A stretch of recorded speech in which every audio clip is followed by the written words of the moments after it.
Okay, guys, just a heads up, we're live streaming and we're about to start into things. I'll just wait till Johnny gets himself sorted out with his charger.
Right. Yes, we are live streaming. So thank you, everyone, for being here Thursday, the 7th of March, for the Social Sustainability Subcommittee. And that should hopefully be the last time I say that. Next time it should just be the Social Sustainability Committee as such, once the delegations are resorted, which will be fantastic. Welcome. Thank you for everyone being here. It's great to see you, Glenn. Sort of really kicking into the new year, really. But I wouldn't say it's been a slow start. It's just more been a start that has allowed the organisation to settle in with some of the things that have been going on. So looking forward to the coming year and it being a year of delivery as well. Although we do have a long-term plan process to go through as part of that as well, which is going to be challenging, I think, in all sorts of areas. Rob, can I ask you for the opening karakia, please? It'd be a privilege, Chairman, Councillor Martin. As we deliberate on the issues before us, we trust that we will reflect positively on the communities we serve. Let us all seek to be effective and just, so that with courage, vision and energy, we provide positive leadership in a spirit of harmony and compassion. Thank you very much, Rob. Item 3, apologies. I have an apology here from the Mayor. She has a training session on today, so she won't be with us. Are there any other apologies that we are aware of? Okay, thank you very much. No? Good to see you, Councillor Wilson. Councillor Kirby was feeling very lonely on that side of the table. Sorry, I need to move the apologies. If I can have a mover to accept the apologies. Kathy? Thank you, Kathy. And a seconder? Rob, all those in favour? Aye. That's passed. Thank you very much. Declarations of interest relating to an item on the agenda. I have received an email from Councillor Kirby. Would you like to speak to that, Councillor? Sure. Thank you, Mr. Chair. Related to the Rapid Rehousing Advocate report that is later on in 7.2. Kāpiti Impact Trust is the holder of the funds and the employer of that particular role, and so I'm a trustee on that trust, so I just wanted to clear that interest in that particular thing. I have spoken with the chair and I will be able to contribute if there are any questions that I'm able to answer that our staff can't. So, thank you very much. Lawrence, look, it brings up an interesting point in this space. We're a smaller community and tends to be the people that put their hands up to be at this table tend to be people that are doing things in this community. I note that there is no financial decisions being made today, Lawrence, you've although you've been very involved in this process, you bring a richness to that conversation, which I would really appreciate at the table. You've already pointed out some errors in the report, which is appreciated, but I think being open and transparent is very, very important. Thank you, Mr. Chair. Okay, so where are we? Declarations, just done that. Public speaking time in relation. So, do we have any public speakers here in relation to items on the agenda? I'm picking that to no. Lovely. Members' business. Anyone requesting a leave of absence as such? No. Any matters of an urgent nature? Nothing's been brought to my attention? No? Members' business, I'm going to move that to the end of the meeting. It may be that we have a bit of a quicker meeting today, but touch wood, because as Kim pointed out not long ago, every time we say that, we usually hit about 1 o'clock. But we'll see how it goes. After saying that, that's not to say that we're going to be rushing anything at all. That's not the situation here. But we only have a couple of items on the agenda today, so I'd like to keep the members' items transferred to the end of the meeting, so that if there's anything there, we can have an open discussion in that space. Everyone okay with that? Gee, isn't that polite for me to ask? I thought so, yeah. Right. Oh, thank you very much. So considerate. Thank you for acknowledging that, Mr. Kirby. Rightio, moving on to updates. 7.1, we have an update from the Kāpiti Health Advisory Group. I'm under the impression that they're not here. We're going to be getting an update from Gina, who is our lead, our council lead in the space, and obviously Chris as well. If I can invite you up, Gina. I'm going to set a little bit of a scene here, if you don't mind, Gina. I asked for this update really to start educating this table in the health space. As such, this is a starting point. We've landed the terms of reference around the Kāpiti Health Advisory Group, and they are now moving forward with their with the health strategy. I am seeing only great things happening at that table. They have broken down into 5 subgroups. Which have 5 different areas that they're working on, and I will be suggesting that, well, not suggesting, I intend to have a space at each meeting so that each one of those groups, one at a time, can come and give us an update, and also answer any questions and actually educate us on each one of those areas, so that the table has more of a broader understanding of what's going on in that space as such, because I'm hoping that we might start getting to decisions in that space a little bit later in the year. That'll be a process that will run through a 5-meeting cycle, if you like. Gina, please. I was just going to say, just on the back of the Chair's comments, today Sandra's obviously not able to be with us, so Gina will give an update on progress, but if you have questions, we'll answer as best we can, but we might need to follow up with the health advisory group and come back to you if we don't have that precise detail. So hopefully you can be with us. So thank you. Kia ora. Yeah, so I'm here on behalf of the group. As they couldn't be here. I think the first thing I'd probably say is we've had some really great feedback from the group on how things are progressing. They're really pleased to have had a terms of reference signed off and a draft working plan. We're working with them on, as we discussed here and at the soft meeting where the terms of reference was signed off, a bit of a budget that could potentially support some of the work that they're doing there. And once we have that, we'll bring that back to the group just to let people know what that is. But it's likely to be pretty minimal, as we mentioned at the meetings. So as Councillor Halliday mentioned, there are a few working groups sitting underneath the Kāpiti Health Advisory Group. And I'll kind of give a little brief update overview of where things are at for each of those. First working group is access to services. They're really focusing on developing a bit of a compelling case for looking at a facility that should be developed here, particularly focused on the Kāpiti Health Centre and what could be developed more. We as council officers are supporting that because of the close alignment with what needs to go into the health strategy as well. Conversations are ongoing as well with key stakeholders. So the chair also attends the Kāpiti Community Health Network governance group, and there's work in that space, and council officers are talking to groups like Te Whatuora as well to get their gauge on that work. The second... Excuse me, Gina, I Yeah, might just have a quick pause here, just while that's fresh in everyone's mind. So I'm not expecting there to be lots of questions, but has anyone got a question about any of that or like anything clarified at all? Oh, fantastic, thank you. So the second working group is on mental health.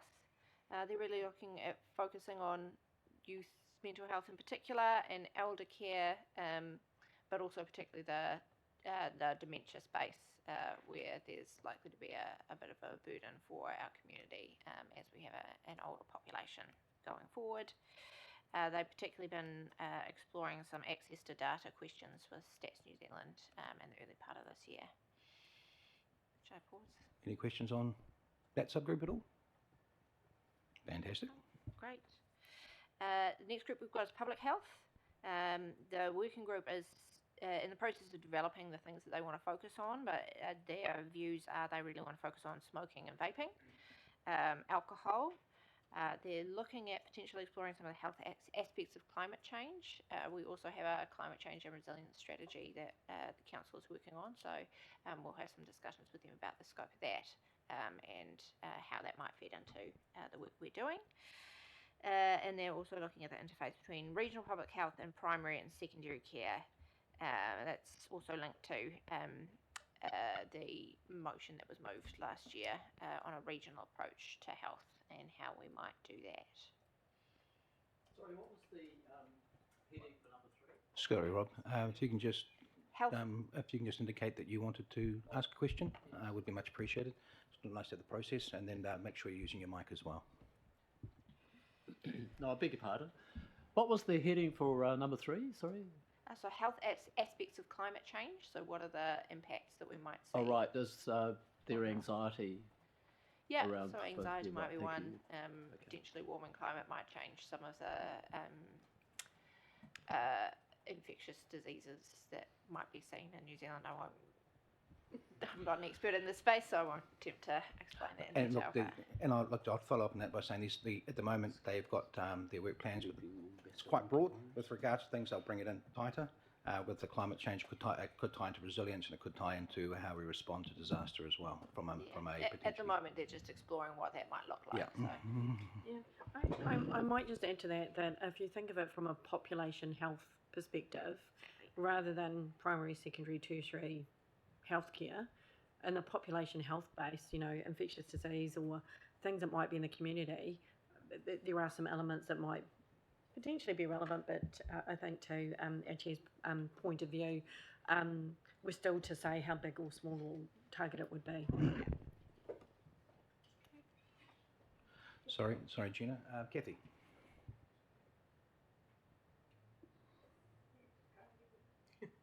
Thank you.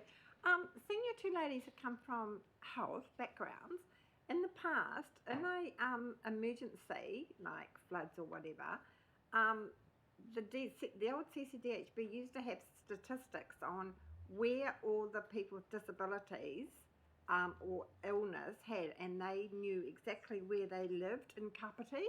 Do you know if that's still the case? So that, in a disaster, that they knew where these older people were that couldn't get out of their properties or anything. Do you know if that's still the case?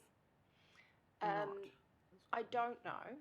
And we can potentially get Kay to ask a question. I know there was some work at some point on who would hold their data. So there was with a particular focus on people who were reliant on things like electricity supply to make sure that they were safe. So there has been a database, but I'm not sure where that work is at. Yeah, I'm just going to add to that and say how current that list would be, and I think you would be aware of this. We have an older population here. I think some people may not be defined as having a specific disability on that list, but there might be people who would require additional help in an emergency. So I think there's possibly a broader piece of work that would be valuable to understand where those pockets are that people would specifically need some kind of additional support, because it's really about accessibility and your ability in an emergency situation.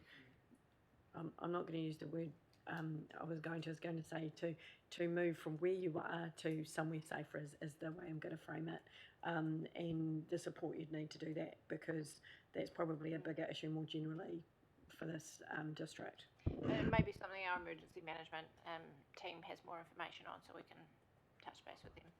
I would suggest Kathy maybe bringing that up at the next Kāpiti Health Advisory Group meeting. It might be able to slip into one of the groups.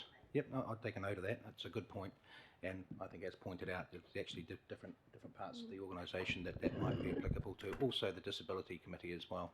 And the Risk and Assurance Committee, because emergency management, including response recovery, are now reporting into that forum. So it could be making sure that we, if we don't, have that built into what we're doing. Councillor Wilson. Yeah, so I guess my question is about, just in relation to smoking, and given that this is called it's an advisory group as opposed to an advocacy group, but how strong is the advocacy role here? So we've got central government that appears to have been captured by the tobacco lobby. They have been captured by the tobacco lobby, I'm happy to say that publicly, actually. So they're rolling back legislation that has been pretty fundamental to the direction in which most of the country was going, including KHAG, on issues like smoking. So does KHAG stand up and wave a flag and say, this is appalling, this is terrible, you people have got to go? Or is it just an advisory group back to council? Or do they agree with the government's policy about destroying lives of I'll young start off, people? if you don't mind, on this one. We expressed our concern about this just pre-election, actually, and so we did fire a letter off, and we did get a response back, and we're in a little bit of a wait to see. We've actually brought where we were sitting in the smoking space to where we are now. It's quite significantly different in a relatively short period of time. But I do take your point. I was going to flip that to that advocacy role as such. And I dare say it's a case of that government settling in and us looking at our plan of attack on how we're going to do that. Whether that'll come through the group, I think it's already come through KHAG already. It pretty much could potentially sit with us as to what we might like to do next in that space. But I'll let Chris comment further from there. Yeah, I was just, and I'll add to the points that the chair's made. So KHAG does have an advocacy role, and in terms of how they're supporting council with that, the letters that the chair has mentioned have come from the mayor, and also the chair of the subcommittee, this new committee, not subcommittee, committee.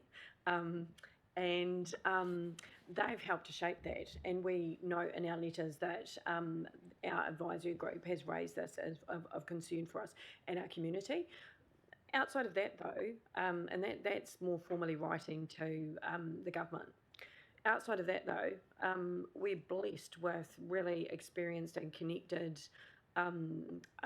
members of our advisory group who are advocating into entities for us.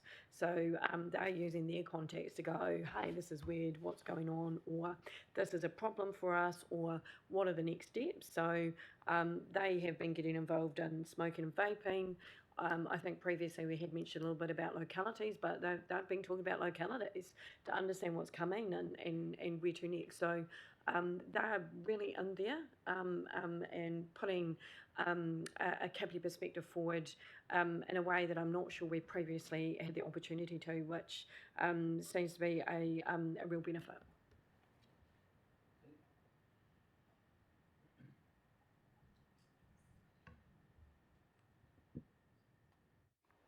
Hamsters aren't running fast enough. So just around constraint of advocacy, does KHAG feel any constraint of advocacy in relation to council?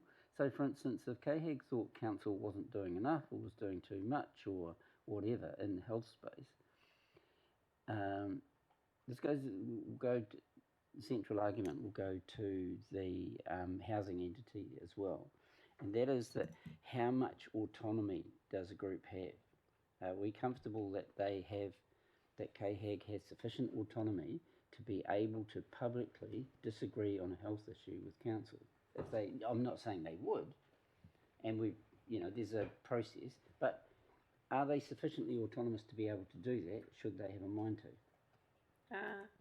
So the way that we've set up the connection between CAHAG and this forum and our committees more generally is they would give you advice and say, as your health advisory group on this topic, here's our advice to you.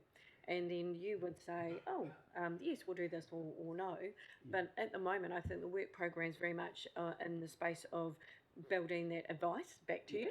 And then they would come and speak to you. So if I think, if we pick smoking as an example, I think they might say something to you along the lines of, you already have a smoke-free policy in place. The feedback we've had from the community is that, it's useful, it's helping in these ways. Although the government's doing this, our advice would be X, Y, Z. So they might say something like that to you. Now, you might decide to review the smoke-free policy and change it. And so they would come to the table when we're doing that and say, we really support what you're doing or we don't. So they'd have the opportunity to do that. But ultimately, as you know, our committees and council make decisions on what we're doing here. So it's in that advisory sense that they would put their view forward, and it would be up to you what you want to do with that. We have agreed with them an approach that we're taking around communications, because the idea is we're working together. We are a team trying to do the work for the community. So we're hoping that in the forum, and even as the chair said, listening to what they're doing on a regular basis and knowing what's going on means that we can work through and tease out issues and opportunities before we get to that. Before we get to the stage that it might be we've got completely different views. There might be occasions where we do, and I think that they're quite pragmatic in their position that they're giving you advice, that's what they've been formed for as an expert panel for you. I would add to that, Nigel, two things. First of all, open an invite to anyone at this table to attend a CAHAG meeting. No obligation to do so on an ongoing basis, but just to get a handle on the experience in that room.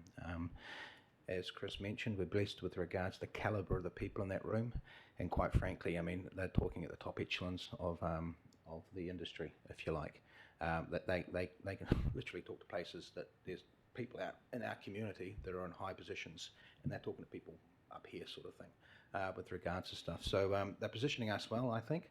We've come a long way in a very short period of time with regards to giving legitimacy to that group, and now they can get on and do what they're doing, and very quickly they've dropped into these 5 working groups, and there is a very, very competent person heading each one of those groups as such. Part of the education process then is to get us up to speed as a table on what we're doing in this space, bearing in mind that health is a central government deliverable. And as was mentioned, there will be a budget asked for, but it's going to be quite small. And if we are going to be moving forward in more involvement in this space, it would more than likely involve some funding coming from central government to support that. I've been pretty clear on that right from the beginning around ratepayers shouldn't be paid for us stepping into the health space because the government's not delivering as well as we'd like to in this area. Johnny. Yeah, look, I just have a bit of a question regarding climate change and health, and I think anxiety was mentioned. The thing is, this council is sort of doing work in that space, and I'm just wondering whether we're actually creating anxiety, and whether, especially like with the Coast Adaptation Panel and people like that, are getting anxious about things, and whether CAHAG is actually looking at as far as a health perspective of what council is actually, is doing in that space as far as sort of creating anxiety, perhaps. Look, I'm going to comment a little bit on that one. Sorry, Chris, but things like CAP, where does anxiety come from? In my opinion, it comes from disinformation that's out there in the community with regards to scaremongering. And I'm not talking about climate in general. I'm talking about people cherry-picking bits of information out of that process and highlighting it in a very unconstructive way. There's a long way to go in that conversation. I know there's anxiety being created. I don't believe that this council's creating that anxiety. I think that there are any situation that's going to cause stresses to people is going to cause anxiety. I don't want to go down a rabbit hole of that's what this group's looking at dealing with. It's not. There are broader. We'll be approaching something very much from a broader perspective, a lot broader perspective with regards to how how we as a council step into that health space as such. Don't know if that was in any way helpful at all, but Chris, would you like to add to that at all? Sure, I think I'll go down a slightly different channel, and I'm giving you an example of the kinds of climate change health elements that might be relevant. So, on the east coast, with the severe floods that occurred and the weather events that happened, the community are facing some real health issues. And I'll explain what I mean is, although housing has been graded and some people have been allowed to go back into their homes, they've faced things like mildew, black mildew in their homes because of the silt sitting underneath it, and it's dampening the property and causing health issues. So whilst anxiety was given as an example around climate change, I think if you think of the current things that are happening right now that we're seeing and experiencing, as to how will we respond to some of those things. So we have been talking with other jurisdictions about the challenges, the aftermath of some of severe weather events, and what happens. There's no one left to cover some of those issues, and so people are being left trying to manage through it themselves. People are getting sick. And it's stressful. There's a whole range of things that are happening. So I think they were looking at a broad spectrum of actually what do we need to make sure we can do in our community and be kind of, for want of better words, prepared for, rather than saying, we need to take an action now to do X, Y, Z. So we're looking at the health. I keep calling it an ecosystem more generally, so that we know what we need here, so that when we talk to, say, central government, we can make sure that this community gets the help it needs, and that we're not on the back foot. So if we had a severe weather event in a similar nature to the East Coast, we can learn from those things and say, oh, actually, how will we manage for some of these things? How will health support this? How do we make sure the healthy homes regime, and I look down the end of this table when I talk about healthy homes. How do we make sure that those things are top of mind when we're thinking about maybe some of our response to immediate things, so things that we know are happening now. So that, just to bring it back to some really practical things, I believe that the Health Advisory Group has been very practical in their focus, and it's a shame that Sandra couldn't be here today, because I think she would give some further flavour to this, and maybe that can be something that we get her to chat about it next time she comes. Would you like to comment on that, Johnny? No, thanks for that.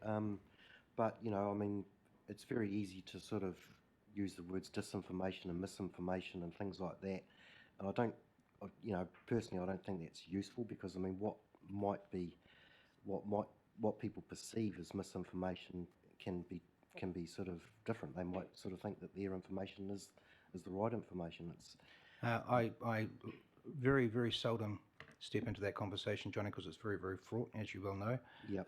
But there's a lot of unhelpful things going on in lots of different areas with regards to I'm well aware things. of that. Yeah. I'm well So aware of we'll leave that one at that for now, because it's always going to be one that bounces around. It'll be interesting to see where we are at today in 12 months' time in this space. Okay, sorry, Gina. So the next working group we've got is young people. There's probably going to be some good crossover with the mental health group in terms of looking at youth mental health. They're also sort of beginning their exploration of their approach, what they might cover, and who they might need to talk to. And we've had some initial conversations with them as council officers on the link with the health strategy, and how they might make use of some of our groups, like the Youth Council, so how they might link in with that. And I think the final group we've got, sorry, I'll pause if there are any questions on that. Any questions on that at all? Nope. Okay. The final group we've got is the Transport Subcommittee, which looks at how Kāpiti residents can be aware of and get to the services they need to get to. They're taking a really practical, issues-based approach at the moment. So where there are issues identified, they can do some follow-up with the services that provide that support. Yeah, I'll stop there. They're doing some work in needs assessment as well, which we're working with them really closely on, given what we're including in the health strategy and in the work we're doing on our social needs assessment. Any questions on that? Lovely, thank you very much for that, Gina. Any general questions in that health space as such? Anyone at all? Okay, thank you very much. I'll just mention there are some membership challenges that they're working through as well. They've had one resignation from Sue Emirali, and they're working through a couple of other members who may be pulling back a little bit. So we'll work with the chair on how that looks. Yep, and it's not a reflection on what's happening in the thing. It's just a bit of some people moving through as we're settling into a bit of a work program and things moving forward, and people are just looking at their time commitments as such. Kathy. Oh, thank you.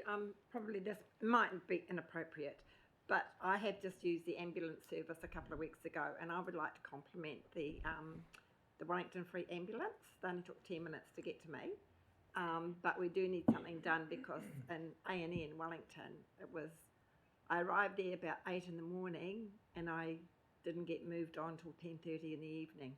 They are so overworked in there; it is unbelievable. Then I got kind of asked to leave 3 days later because there was just but anyway, that's another story. But I just wanted to give a shout out to Wellington Free because they're absolutely excellent. Oh, look, I'll double that one up with my accident last year. I had a very good response time, very good, very well looked after, but I think you've hit the nail on the head with regards to why we need to be looking at some 24/7 and some additional capacity up here to help alleviate the stress down there, but also in relation to the transport, from an ambulance perspective, this transfer system, the transfer system, diversion system, that's been working very well too. So we've had about 700 or 800 people actually being diverted from having to go to hospital because they've been triaged in the ambulance and referred back to a doctor per se as well, rather than going into Wellington as well. So good to see that was there because this group was a big part of making that happen as such. So it's going to be very interesting to see what they do now that we've got the shackles off them, shall we say, and over the next couple of years, I think we're going to see some very interesting things happen in this space. Top of my list is the increasing the size of our hospital. Thank you very much, Gina. Much appreciated. And again, just a reminder, the invitation's extended to come along to a KHAG meeting if you wish to as well. Rightio, on to 7.2, Rapid Rehousing Advocate Funding and Homeless Issues. Stephen, if you're perhaps care to come up and perhaps introduce your guests, would be much appreciated. Yeah, let's just take a minute and get everyone sorted and make sure that there's speakers and that sort of thing. This is a bit more of a conversation, I dare say, as well. And it'd be good to show everyone's it's all set up quite well. Okay.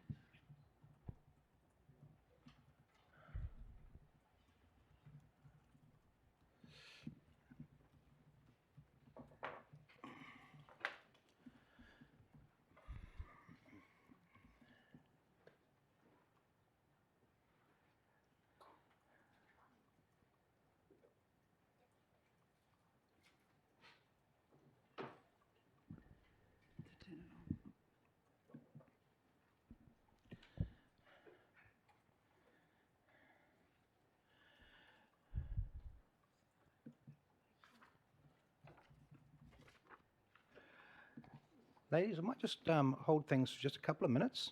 You've just received, everyone, a little flyer. Everyone just have a quick read through it, just so we're set before we start the conversation. Would be much appreciated.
Sorry. That's great. Steve, I'll leave it up to if you want to introduce the paper and perhaps introduce our guest, would be much appreciated. Good morning, everybody. We've prepared a paper for you, which is gives you some information on the homelessness issues on Kāpiti Coast, also the role of council and our interaction with the Kāpiti Rapid Rehousing Advocacy Service, and we've invited the service to come and talk about the service and funding in particular. Just thought I'd highlight a couple of points of clarification from the paper. The Ministry of Social Development hasn't provided any funding for the service. I'm sure Carol will touch on this when she speaks. There's reference to current funding from council at a circa $30,000 a year. Just to clarify, over the full length of the service, council's funded $52,500 of funding, and there was a grant from Compass Health to order for $10,000 in 2022 as well. So in terms of the people speaking today, I'd like to introduce Carol Jowett from Kāpiti Impact Trust, and Tanya Barrington, who is the Kāpiti Rapid Rehousing Advocate, and Dai Tatana, who's a Hora Te Pai from Hora Te Pai. So, yeah. Thank you very much, Stephen. How would you like to approach this? Would we having a presentation from our guest as such? Excellent. Well, kia ora, everyone. Guys, welcome to our table. Absolute pleasure to see you here today. Please be relaxed. This is not a confrontational situation. We're not here asking for anything per se. You're informing us of what your situation is, and hopefully we can assist in some outcomes a little bit further on down the track. But I'm sure there'll be a few questions as such, but it'd be great to hear from you first. If you please introduce yourselves, and then the floor is yours. Excellent, thank you. Kia ora everybody, I'm Carol Jowett from Kāpiti Impact Trust, and next to me is Tanya, the Rapid Rehousing Advocate, and Diane from Hora Te Pai. Just like to thank you for allowing us to come here today to speak to you, because I think this initiative is making a profound impact in our community. So just to delve into the background and the significance of this program, we hope to sort of convey the importance of why this needs to continue on, because it's a vital role in addressing homelessness in our district. So I'll just give you a bit of a background on how this all started. At the sort of COVID-19 lockdown, a collaboration of Kāpiti organisations made up of Women's Centre, Salvation Army, KYS, Kāpiti Impact Trust, Hora Te Pai, St Vincent de Paul, KCDC and the Food Bank came together because there was a big concern about the accessibility of emergency accommodation in the district and the lack of that and people getting into emergency housing. So recognising the urgency of this, all these organisations got together and engaged in discussions to form a locally led solution. These discussions were around in 2021, and they all met with MSD, who originally supported the idea, and the concept of a local emergency housing navigator was conceived. And so they chose not to fund, but gave us the support to go ahead to get some funding, and we managed to get funding from a Lotteries COVID fund that was around at the time. KCDC supplied some of that initial funding. Wellington Community Trust with a special fund that they had at the time, and Te Ora as was mentioned as well. And then in April 2022, Tanya was employed with Kāpiti Impact Trust and then seconded to Hora Te Pai to sit within their communities team, because that is the best place for her to sit and get the resources. So Tanya supports individuals in our community with homelessness or those at risk at homelessness. She gives them face-to-face support, which is quite different to what MSD is. You have to walk into the door, get an appointment if you're lucky. So Tanya will go to them. She supplies strengths-based and solution-focused approaches tailored to each referral's individual needs, because everybody has a different story. So often Tanya will be helping those individual referrals navigate the MSD system to get into emergency housing, and that may result in her sitting there for 3 hours with her client just to get some assistance.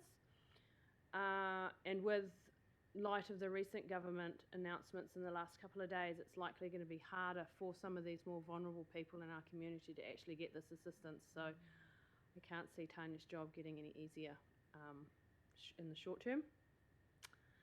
So Tanya's role is focused on crisis emergency housing, so those sleeping rough, those about to get evicted, living in a car, many of which are suffering mental health issues or a distrust in government, so they're unable to get access to the services that they require. So it's Tanya's ability to understand the root causes of the homelessness, that she's available to identify resources that they need, whether it's a voucher for phone credit so they can make appropriate phone calls, or some kai on the day, just sitting down and talking with them, giving that individual service, and then facilitating a pathway towards a solution to housing. Tanya's established some really good relationships with sort of motels, housing providers, MSD, community support services, so that we can supply this wraparound support to the referees. So over the past 2 years, there has been many sort of efforts to get funding, and one of our major ones was in collaboration with KCDC to the Ministry of Housing and Urban Development. But unfortunately, both of these applications for the sort of long-term funding that we applied for was declined. Additional attempts have also been made to MSD, but their door is firmly shut, saying that what was originally a housing navigator role was too close to their role of what they have, and so this is what initiated us to change the role title to the Kāpiti Rapid Rehousing Advocate. And that's to distinguish it from MSD's role as a housing navigator, sitting in an office, to supplying that comprehensive wraparound support to getting people into housing. So Kāpiti Impact Trust and Horara Pai, we like to express our gratitude to KCDC, because it's with the support of the council that we have been making sure that this crucial role has been moving forward in the community. KCDC staff were crucial in spearheading the 2 declined applications to Ministry of Housing and Urban Development. So we appreciate that assistance.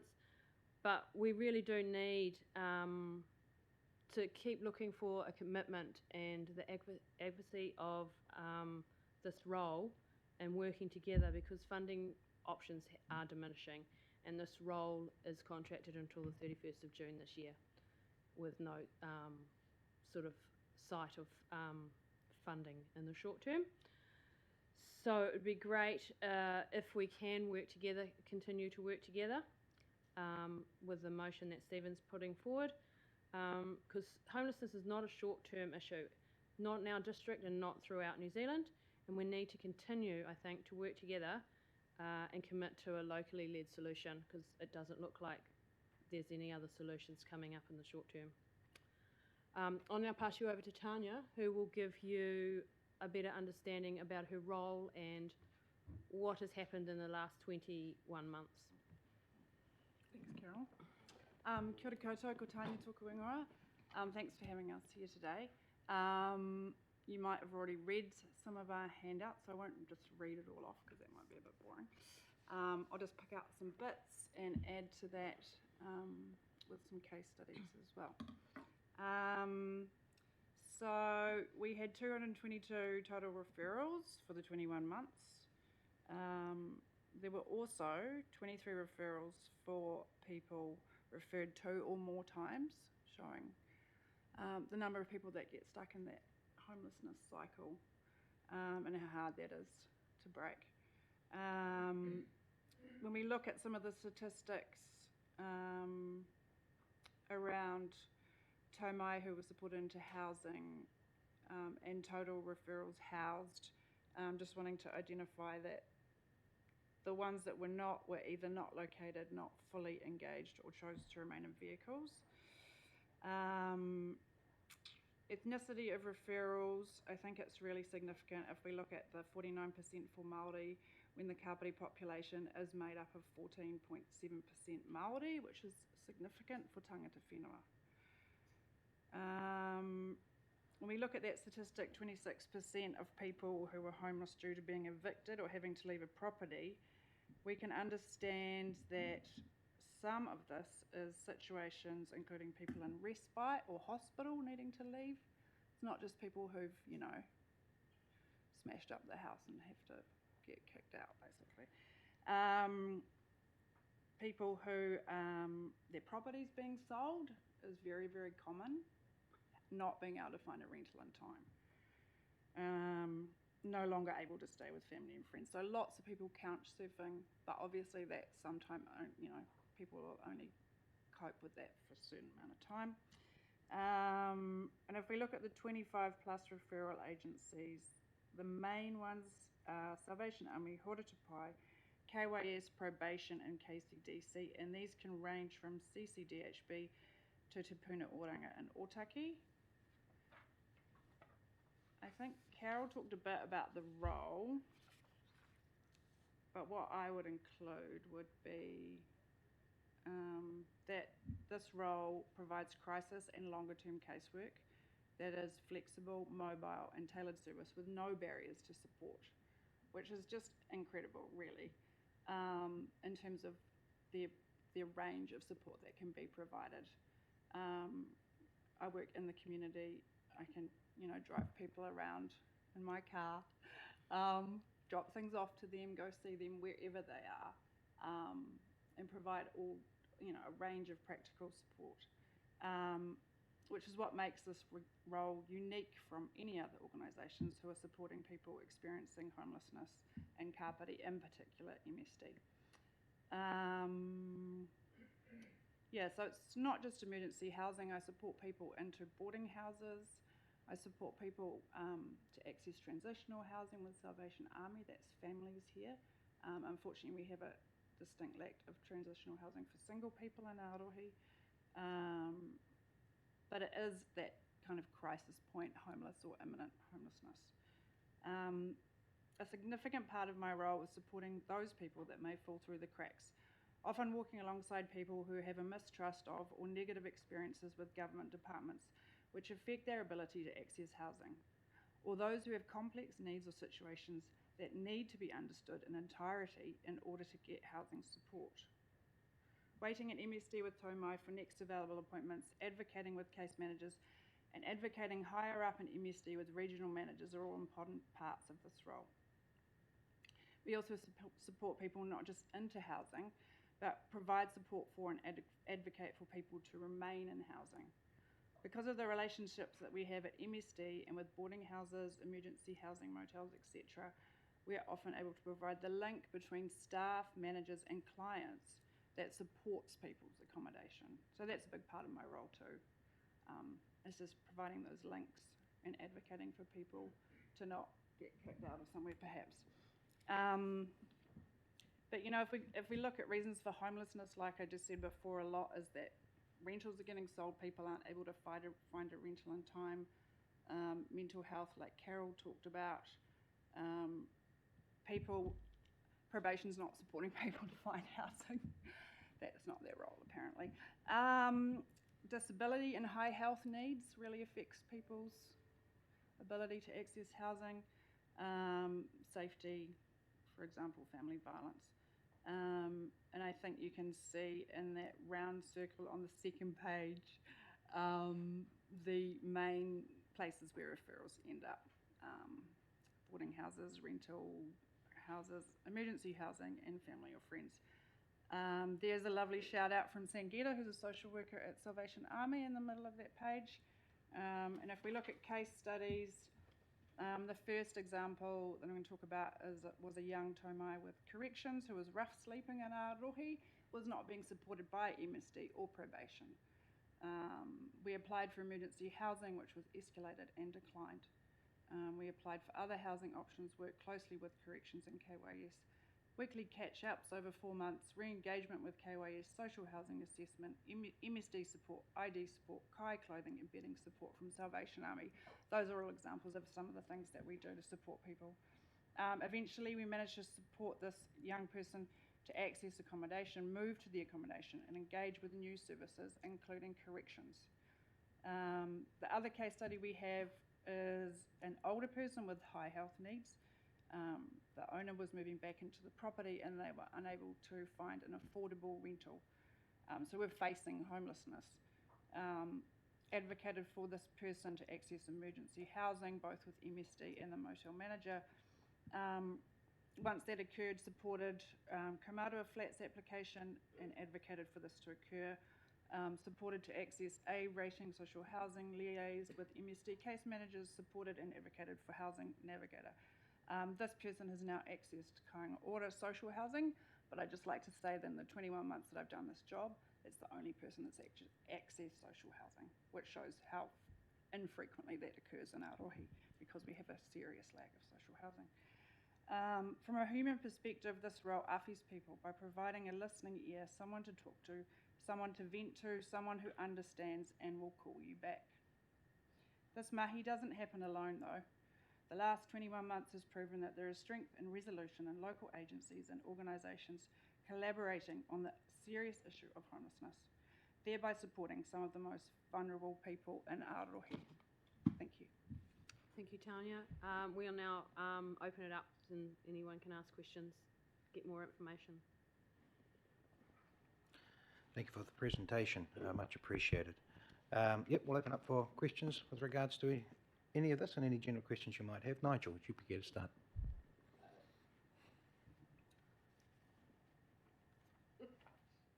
There we go.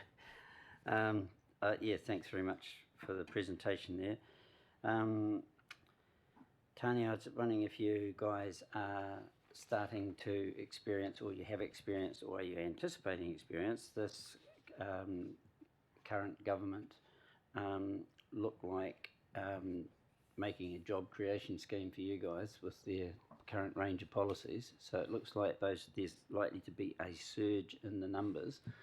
So how are you able to cope with capacity? Or if I got that wrong, I mean, maybe they're doing a wonderful job, but I understand that that government has an absolutely directive policy to empty the motels of emergency housing, because there's a lot of emergency housing in Kāpiti, as you'll be aware, in the motels. So I was just wondering about, because at the moment the pie charts, actually congratulations on that, because at least everybody's somewhere, right? But yeah, it's just about capacity to deal with a surge in numbers. Yeah, I mean, that hasn't occurred yet. I think that's, from the announcements yesterday, possibly that may be coming. I guess if the criteria for emergency housing becomes harder, we may see more people rough sleeping in Arohi. That could be the reality, and how we deal with that. Yeah.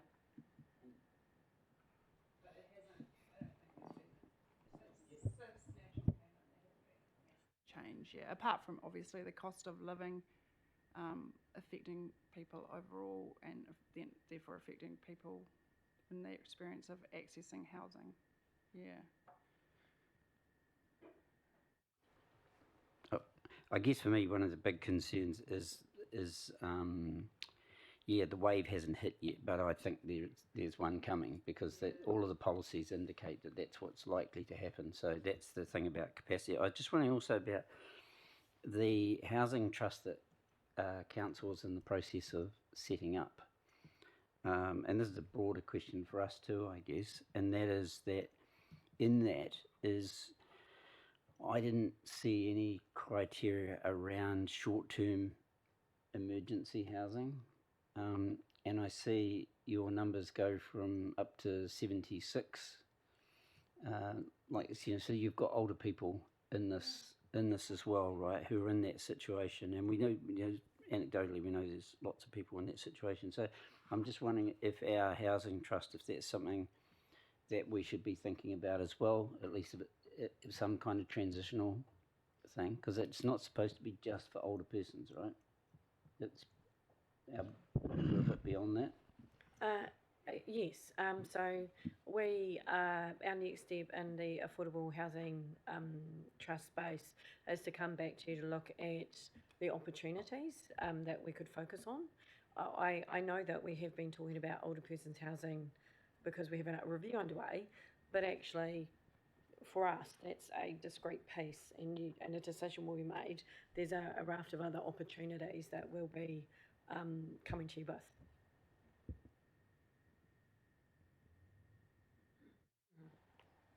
Is that you, Nigel? And just one last comment. Basically, congratulations on the work that you guys are doing. It's a very tough gig, and it's not going to get any easier. I see KCDC's currently provide some funding, but you'll be applying for ongoing funding from council, or you have, or you intend to? When we can, yes. Definitely, because a problem we face at Kāpiti Impact Trust is that we run lots of programs that run on grants, and so if we apply for funding for one program, it means that that funding source can't be used for another program. So we have to look at other areas and how we're going to continue on with this role.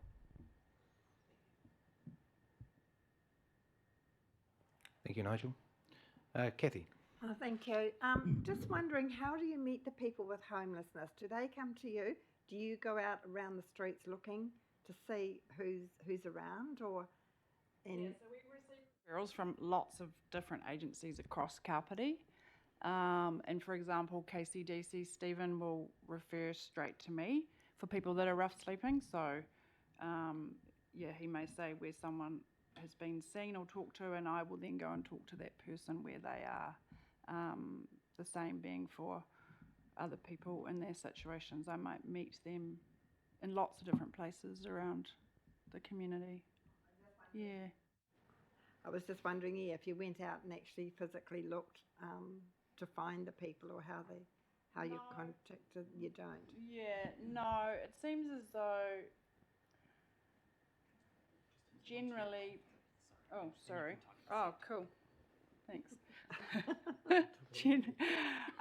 No, generally the referrals come from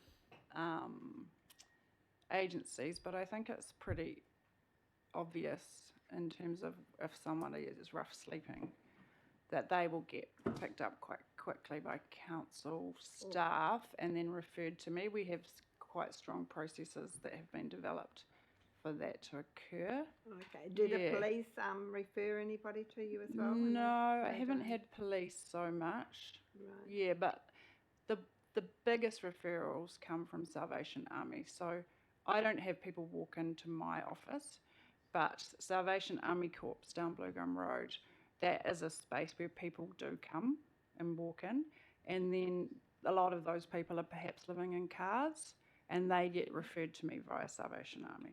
So that's sort of the way, the process. Yeah. And with the funding, so it said, you've got to spend it on personal, but I'm just wondering, you just mentioned then programs. So the funding is used for what programs, or what is the funding used so for? within Kāpiti Impact Trust? Yeah.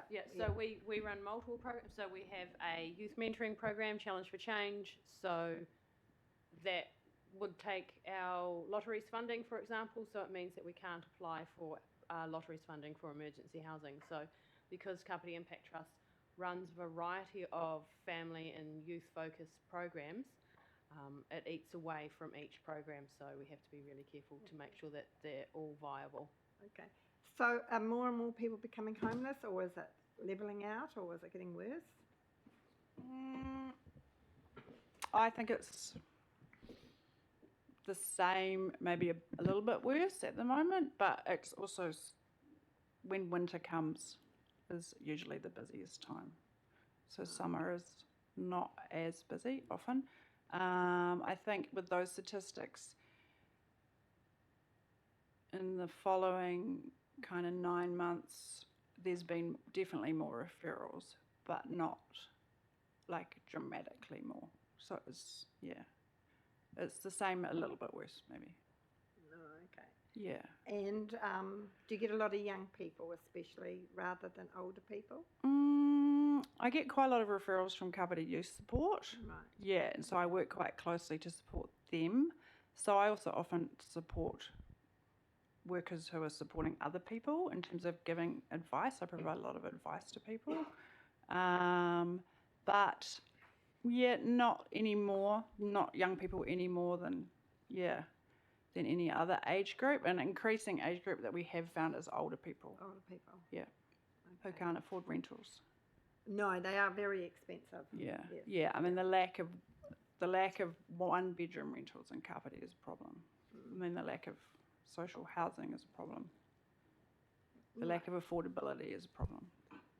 There's a lot of I problems. know some people have just moved out of a flat and they're turning it into a B&B, so that's not helpful. for Yeah, people yeah, wanting yeah, to go flatting yeah. either, so Yeah.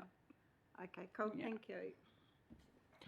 Thank you, Kathy. And I'll quickly just acknowledge Sorka online as well. See you there, Sorka. Don't worry. Thanks for being online. But just wanted to acknowledge your presence. Sorry, Kim. Kia ora. Firstly, just to acknowledge your mahi because it's a huge thing, and finding people a house is not the only thing. And I like the way that you understand that, and it's a wraparound. It's about the person and healing the person, and a house is just part of it. And it's a hard job, and it's a very needed job, and we all know that. But I sit here for Ngā Hapa Ōtaki, and so my questions are specific to Ōtaki. So I've just got a couple in terms of, you mentioned Te Puna Oranga, so I'll read them all out. So the first one is how much work and how much placement of homeless in Ōtaki are you doing, because there's a big community of homeless down there. And then realistically, because I understand that you do a lot of work and you don't have a lot of funding and you don't have a lot of resource. So realistically, considering all the huge mahi that you've got, do you think you could service Ōtaki? Or is that too far? Or is it just too much? And if you could do that, what would you need in terms of support, in terms of that relationship, to be able to do that? I have definitely had referrals from Ōtaki.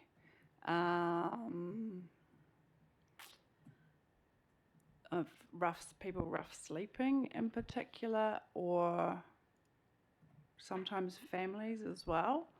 But it's definitely something that could be better developed in terms of my relationships with the organisations there. That's definitely an ongoing thing that I recognise. But I don't think there's any financial restrictions around that. It's more about making sure that those relationships are really strong. Okay. Yeah. Cool. And I go to the Ōtaki meetings up there sometimes, community meetings, to help build those relationships and meet those people. What community meetings would they be? The Ōtaki Community Network Forum. Okay. Yeah. Te Whaiora Trust refers to me quite a bit up there, who are on the main road in Ōtaki. And I work quite closely with Byron's, the emergency housing provider up there, But definitely recognising that there could be more done, absolutely. But there's sometimes about time. Great. In terms of creating those relationships. Yeah, that's all. Yeah. Thank you. Thanks. I think if I can just speak to that, I think tēnā koe te whananga, he uri ahau no ngā tirakawa, ngā tihuia, anō nei he mahi kawatuana ki a koe. I think that there's an iwi hapu collaboration that needs to happen in that space, particularly when I look at the pie graphs and see that our whānau make up a large percentage of that population that has high needs. So I think from an Art Confederation perspective, we need to be having that wānanga kōrero to understand how we address it in a holistic way as well, because we know that there's that when we house people, it's not just about shelter, it's about identity, and we feel embedded in that community, and then from there we're more empowered to engage with other services and have that kōrero with others. So I think that there's a piece that needs to happen in terms of how we connect as iwi hapu from Otaki down. The restrictions that we have, so Horetupai is the only Māori health provider here in Kāpiti, so we can only service as far as Pika Pika. However, because it's our whānau, we'll go as far as we need to. And then we know that the restrictions with the health-based services at the moment is that as soon as we go as far as Otaki, the healthcare services then have to be referred into Manawatu instead. So that's a barrier. However, if we have more of a connection and those hono, there's someone that we can hand off to. So I think our collaboration with Mai Otaki is absolutely necessary, not only from a housing perspective, but also from a hauora and health provider perspective. And really growing those connections so that we do have people to hand off to escort, to do that warm handover with. We know that when we are working with our whānau here, that as soon as they are handed over to someone else, there's we lose that connection in some sort of way. So again, making sure that we're there throughout that whole journey. A lot of our enrolled population are migrating further north to Horowhenua, and again, we lose touch with them. So, and that's only because there's more housing available. So even from a GP services perspective, we lose touch with what's happened, kind of thing. So I think that there's absolutely a necessary relationship that needs to be nurtured in that space. Yeah, and I absolutely agree. And just for everyone else, so a lot of our whānau elect to come to Horetupai because it is the only Māori health provider in this area, and because of the shortage that is in Otaki. So that's why that developing that relationship so that we're all kind of working together, because not one entity can do this. And that's why I like the whole collaboration aspect. But you're definitely right. We definitely need to look at that from an iwi perspective as well, which we are currently doing slowly. Kia ora. Thank you, Kim. I just wanted to acknowledge Frank from Te Atiawa Ki Whakarongotai. He's just come online. Good to see you, Frank. You hear us okay? Yep, sweet, fantastic. And I just wanted to say, ladies, the type of questioning that we're doing is we're just wanting to find information. There's no criticisms here at all. The more information we can have and more understandings we can have, hopefully, the more we can help at some stage. Rob. Oh, thank you, Chair. As chairman of for 10 years of Kāpiti Youth Support and the Old Taki Food Bank, it's been a perennial problem. We've seen governments come and go, and it's just and you guys are at the coalface. And I just take my hat off to Steve and Darren, and Carol and Diane and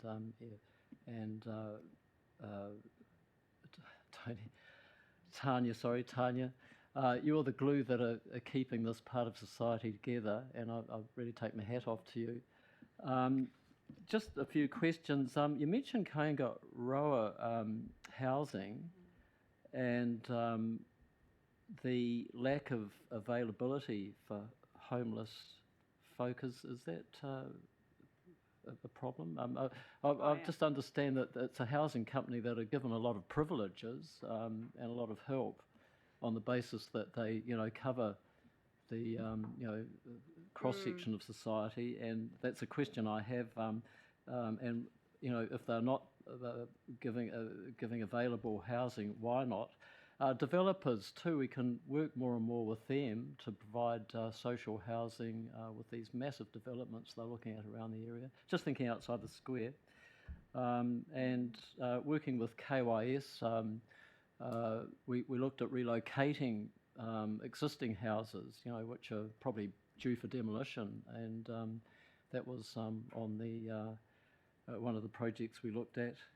And there were a lot of empty houses around the place. I'm just wondering, just thinking outside the square, how can we get more accommodation?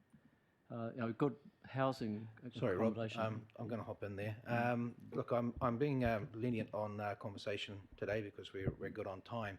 That's a conversation, I think, more internally for us on how we can assist. I think asking the question with regards to how other housing can be provided, not really, we need to be sort of a bit tighter with regards to what we're talking to at the moment, with regards to asking the questions. Right. If that's okay. Okay. Well, but, the question is then, okay, are we're having an increasing demand for homeless housing, aren't we? So yeah. Okay. Thank you. And Rob, take what you're saying. We perhaps in our next little housing catch-up, we can address some of the points out of here and look at some potential solutions or advocacy we could potentially do in that space as well. Lawrence. Kia ora, Mr. Chair. Just want to acknowledge my colleagues at the end of the room and the amazing work they do. I think I can't underplay the importance of this role, but also to say that one of the challenges that we do face is Tanya is already overloaded with the work, and we have one person in this role. This is actually a multiple person role to be able to cover the complexities and the ongoing support of whānau and their stories. We probably have a stopgap, and I have had a stopgap for the last 2 years really in this role of covering it, but we are very conscious that we have to look after Tanya moving forward and her ability to do her job, because anytime you engage with one of these stories, it takes an emotional toll on you yourself. Anyone who's in social work or any sort of people serving knows that. So, and some of these stories are harrowing when you hear them. And so I think we need to know the weight of this. Literally funding runs out June this year for this role. It will cease to exist. As a trust, we are looking at options on what we can do. This has always been a collaborative role. It has been a role that is successful because of the collaboration that has gone across social agencies in this community, to set it up, but also its continuing running. The fact that you have one trust that takes and applies for funding, brings it in, but then they're seconded and based out of another organisation. That isn't done in Kāpiti. That's not something we normally do in the social and community sector. That is something that is groundbreaking in terms of that idea. The fact that there's funding being shared around from our trust to others to help support what Tanya does. There's no patch protection. It's about community and what we can do to help the most vulnerable in our society. I just want to acknowledge the Salvation Army in this space. They are the premier, I would say, in terms of their work in the housing space. They carry the majority of the work of wraparound, transitional, supporting people who aren't necessarily rough sleeping, but are facing housing issues. They carry the majority of that. And one of the conversations that we are having looking forward is how we can work more closely with the Salvation Army to support Tanya in her role. And so, and that may access some ability to sustain this position longer. I do acknowledge the fact that Council has, over the last 2 years, been incredibly supportive, both at a staff level and also funding. And that's the reason why we're able to continue through to June, has been solely due to the $30,000 that KCDC has contributed into this into this project. But I think I just wanted to emphasise the weight. One on our staff. This is a big carry for Tanya, and we've worked really hard to support her and make sure that her well-being is maintained. But we're also conscious that we have a contract with her until the end of June. That leaves her in a position of insecurity around her future, which we're not happy about as a trust. That's not how we like to operate with our staff. We want to give them tenure and support as they move forward. So what I don't want to see, we've got 222 referrals over the last, and that's just 21 months. That's 10 a month. If this ceases from June, where do those people go? It's the question I ask, because we won't have a front-facing, flexible, mobile and tailored local-led solution to our homelessness issue.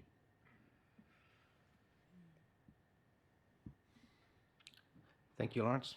Very, very pertinent points there with regards to the situation. Johnny. Thanks, Mr. Chair. Look, just in regards to the funding, you've sort of explained that you've sort of gone to central government for funding and they've denied you every time. Is there, I mean, has that been explored any further, or have we just sort of come to basically a dead end with trying to actually get central government funding for what you do? Because, I mean, obviously there's a need for it. Definitely we keep trying. It's not something that they've said no and we go, oh, okay. No, we just keep knocking on the doors and, you know, staff changes, so we just keep trying to build those different relationships. Each time a staff member changes, especially with MSD, that happens quite a lot. But Ministry of Housing and Development, I think that door has shut. The two funds that we applied for, they're not doing that again, and they put that funding into sort of more regional areas and said that we're too urban and close to a city centre for us to be able to get that funding. But we will continue on with government departments. It's just looking at the current government and seeing what they have to offer and what they're going to do moving forward.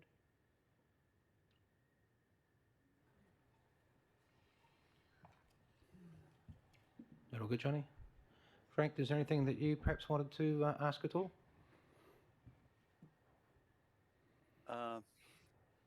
That's an interesting comment, because the feedback that we're getting from central government agencies is that they view us as being rural. So that's quite interesting. Yes, no, it wasn't. That was the response for our last funding from Ministry of Housing Development, was that we're not rural enough. So the funding went to areas like Gisborne or the far north, more than, you know, areas like us. If we could say that we're more rural to get funding, that would be great. That's very interesting. Very, very interesting. Is that it, Frank? Yep, fantastic. I have a few questions from Mike. Sorry for some clarity on some things. $140,000 was a figure that was in the report. Can I just get some clarity? Is that the figure that it takes to run this position? I'm not saying it's what you get paid or anything, but fundamentally that's what the ballpark, you know, surrounded bits and pieces to do this. Well, not should we say effectively, because I think you could pour money into this situation as a thing. But that's what's being looked for with regards to funding to maintain this position. Is that an annual figure that's required? Yes, so that's the figure that makes sure that we can supply as much support as possible. That figure, we obviously can't, we're not getting that funding at the moment, but so that, you know, maybe we can have another person on the ground, so Tanya has more time to develop relationships in Otaki. The $140,000 is the amount to make this role a success and start bringing the homelessness down and doing it effectively. Okay, and my next question is, how are you making ends meet at the moment? Has Council added some additional funding in that's managed to push us through to June? Is that what we are seeing here? That is why the roll is going to the 31st of June, because Council gave us the last $30,000. Yeah. That's good. I just wanted to get some clarity around there. I can probably add a little bit to that, Martin. The other thing is our staff work really hard to massage budgets. I appreciate that.